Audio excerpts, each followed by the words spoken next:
Paskutiniu metu statybų tempas šiek tiek sumažėjo nuslūgus nekilnojamo turto pirkimo bumui.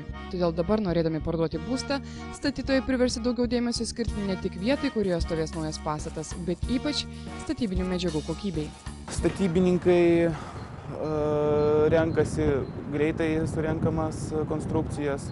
Tai bene populiariausias šiai dienai medžiagos yra mūro blokai. Pagrindiniai faktoriai tai ir būtų kaina ir kokybė. Paskutiniu metu jaučiama tendencija, kad vis tik tai užsakovai šiuo metu jau žiūri ir ekologiją. Vis tik tais pabrėždamas, kad namas yra ekologiškas, tai yra vienas argumentų pritraukti pirkėjų. Individualių namų gyventojai, kitaip nei perkantis butus, priversti išsamiau įsigilinti į statybinių medžiagų charakteristikas.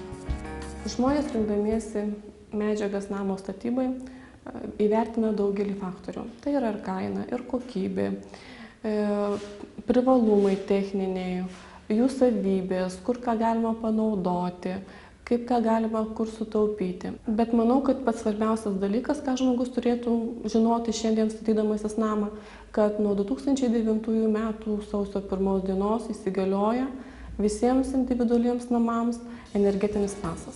Energetinį pasą, dar vadinamą žaliuoju namo pasu, ateityje turės įsigyti kiekvieno naujai statomo, parduodamo, renovuojamo ar nuomojamo namo savininkas. Žaliasis pasas tai yra, reiškia, kad įvertinama visos pastatui naudotos medžiagos, jų ekologiškumas, jų ilgamžiškumas ir tų visų savybių stabilumas. Reiškia, taip ir atlieka ir energetinį auditą.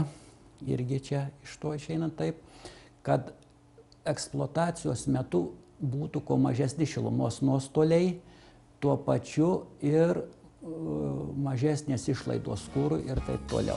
Kitaip tariant, pase nurodomas statinio energetinis naudingumas bus apskaičiuojamas įvertinant visas veikiančias pastato sistemas – šildymo, vėdinimo, ventiliacijos, apšvietimo ir kitas.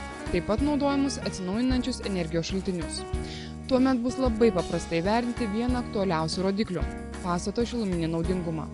Jis pase bus nurodytas aiškiais vienetais arba klase, taip pat kaip šiuo metu pagal energijos sunaudojimo efektyvumą įprasta žymėti šaldytuvus ar skalbimo mašinas. Todėl šiltas namas ne tik saugos gamtą, bet ir taupys pinigus. Be to, visus parametrus atitinkantį pastatą bus galima lengviau ir brangiau parduoti.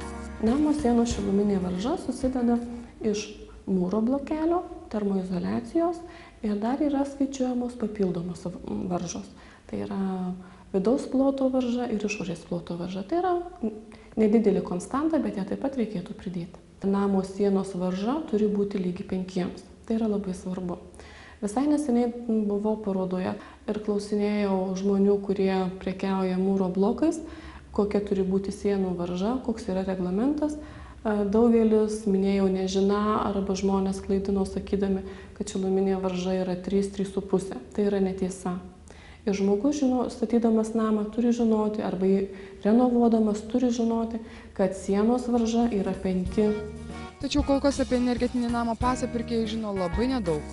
Pirkėjų aktualiausi šiai dienai klausimai tai yra namo dislokacija, tarkim kelių aukštų tai statyba yra, ar yra požeminė galbūt aikštelė, ar yra vidinis kažkoks tai kiemas, ar yra žalioji zona, ar yra patogus susisiekimas visuomeniniu transportu, bet apie žaliąjį pasą pirkėjai nesiteirauja. Iš tikrųjų tai gali būti dėl to, kad šiai dienai kol kas yra labai mažai informacijos apie tai ir šitą informaciją tiesiog pirkėjų dar yra nepasiekus. Nuosavų namų gyventojai turėtų sukrusti, nes energetinį namo pasą privalės turėti kiekvienas pastatas. Šiuo metu šis įstatymas jau galioja daugiabučiams ir kotedžams, visi tie, kurie yra statomi ne vienbučiai namai. Nuo 2009 metų įsigalioja kiekvienam.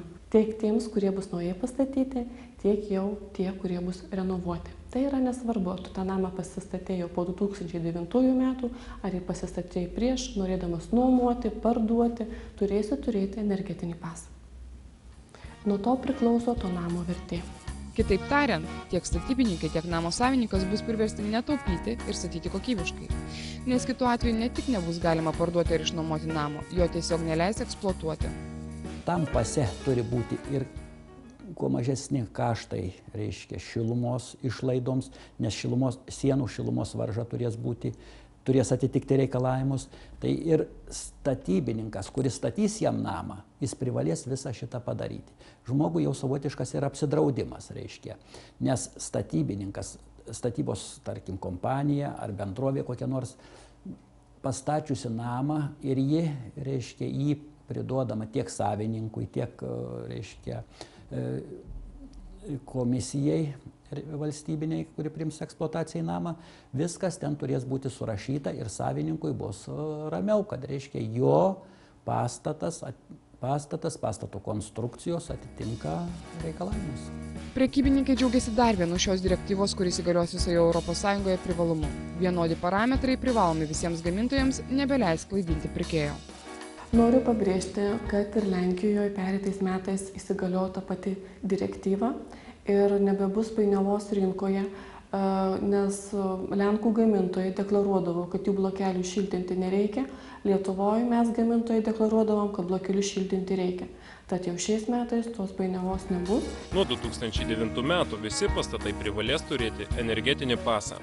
Privaloma sienų varža 5, visus blokelius reikia šiltinti.